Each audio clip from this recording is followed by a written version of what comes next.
sambung kita sambung dengan perenggan yang tadi. Dengan itu mudah bagi mereka untuk menilai buruk dan baik sesuatu perkara. Di samping itu, ia mudah pula mengetahui kedudukan dan peranan dirinya. InsyaAllah dalam bab akan datang, kita akan membincangkan tentang bab melahirkan banyak anak.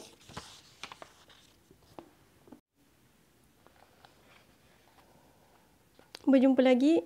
Kali ini saya akan seterusnya saya akan membacakan satu kisah daripada buku Penipu Lara, Kisah-Kisah Benar, karangan Fatimah Haji Omar.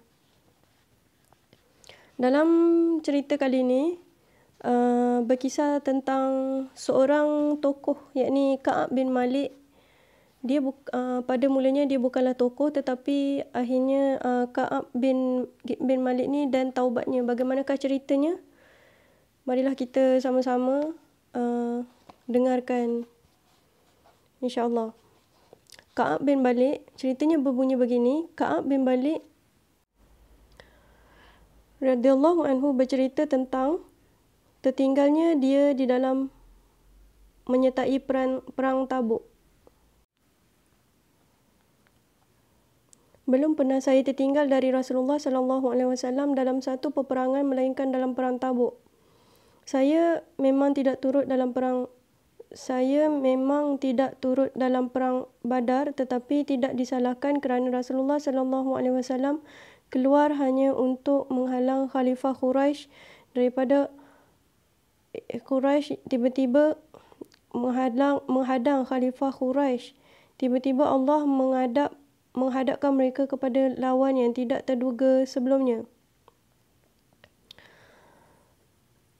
Saya juga telah bersama Rasulullah SAW pada malam Bai'atul Aqabah ketika saya berbaiat atas Islam, dan saya tidak suka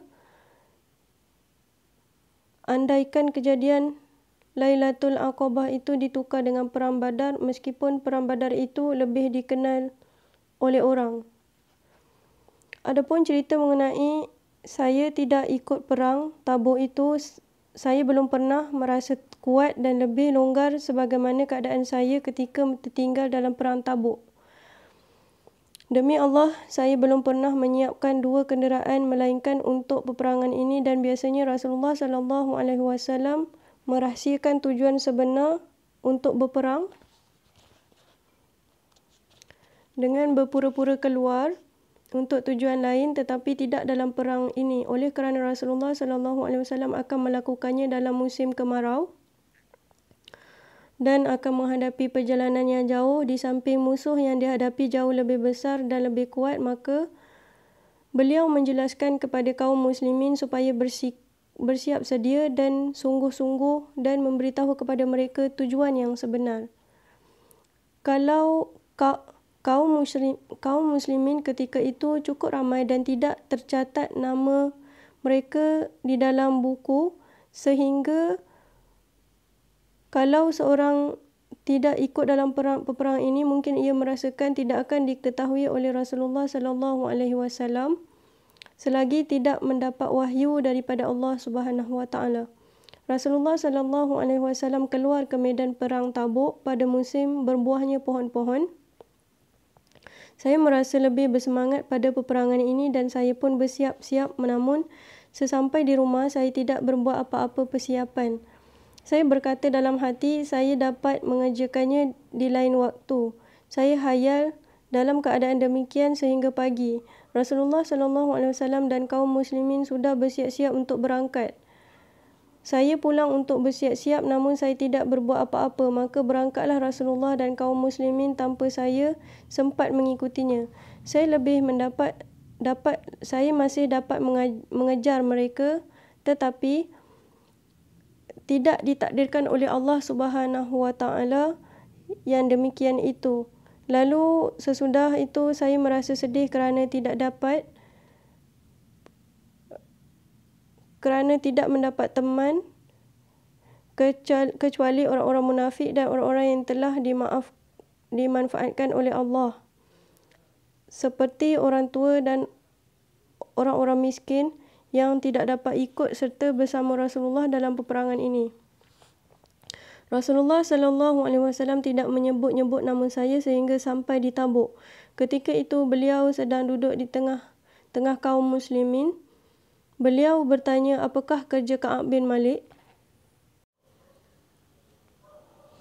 Seorang dari Bani Salmah menjawab, ya Rasulullah, ia tertahan dengan urusannya. Lalu Mu'az bin Jabal berkata, ya Rasulullah, kami tidak mengenal daripadanya melainkan kebaikan semata-mata. Rasulullah diam, tidak menyahut keterangan itu, dan ketika itu pula nampak bayang-bayang orang. Lalu beliau berkata, mudah-mudahan itu Abu Qaitsamah. Dan benar bahawa itu adalah Abu Qaitsamah Al-Ansari yang pernah diejek oleh orang munafik kerana ia menderma satu sa', iaitu 2.5 gram kurma. Ketika sampai berita pada saya bahawa Rasulullah SAW akan kembali, saya sedih atas kelalaiannya, sehingga ingin mencari jalan untuk menghindari bertemu beliau. Dalam hal ini, saya meminta bantuan para sanak saudara, tetapi ketika sampai kepada saya bahawa Rasulullah SAW datang, tiba-tiba saya mengambil keputusan bahawa saya tidak akan boleh lari dari beliau dan saya akan mengaku padanya. Pada waktu pagi, Rasulullah SAW memasuki kota Madinah dan terus memasuki masjid sebagaimana biasanya jika beliau baru tiba dari perjalanan jauh dan menanti kedatangan orang yang mengajukan soalan, mengajukan alasan mengapa tidak ikut serta dalam peperangan. Maka datanglah orang-orang, lebih kurang 80 orang. Masing-masing memberikan alasan bersumpah, maka Rasulullah SAW menerima alasan mereka yang lahir dan meminta ampun kepada Allah. Adapun soalan batin, beliau serahkan kepada Allah hingga sampailah giliran saya. Ketika saya memberikan salam, beliau tersenyum ramah kepada saya sambil berkata, mari sini. Lalu saya duduk di depannya, maka beliau bertanya, mengapa kamu tidak ikut berangkat? Bukankah kamu telah menyiapkan kenderaan untuk ikut perang? Saya menjawab, demi Allah ya Rasulullah, andai kata saya ini duduk di depan seseorang selain engkau, nescaya saya akan mengemukakan berbagai alasan untuk menyelamatkan diri dari murkanya. Kerana saya termasuk orang-orang yang pandai berdebat, tetapi demi Allah saya yakin jika saya berdusta kepada engkau, mungkin engkau menerima serta redha terhadap saya.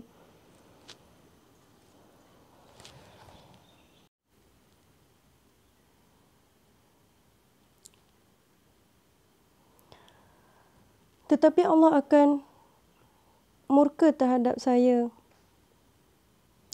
jika aku berkata sebenarnya, mungkin engkau menyesal kepadaku, tetapi saya berharap Allah mahu mengampuni saya. Demi Allah, sebenarnya tidak ada alasan bagi saya. Pernah saya merasa sihat dan ringan sebagaimana keadaan saya ketika tidak turut serta engkau berangkat ke Tabuk. Maka Rasulullah, kamu telah berkata sebenarnya, maka pergilah sehingga Allah memberi keputusan perkaramu ini.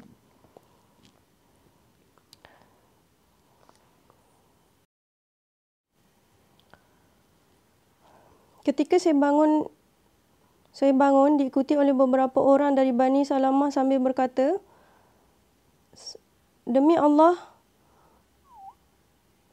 kau belum melakukan dosa selain ini. Mengapa kau tidak minta maaf saja kepada Rasulullah? Cukup bagimu jika beliau meminta ampun bagimu. Mereka menyalahkan perbuatan saya hingga hampir saya akan kembali kepada Rasulullah SAW untuk menarik kembali pengakuan saya semula.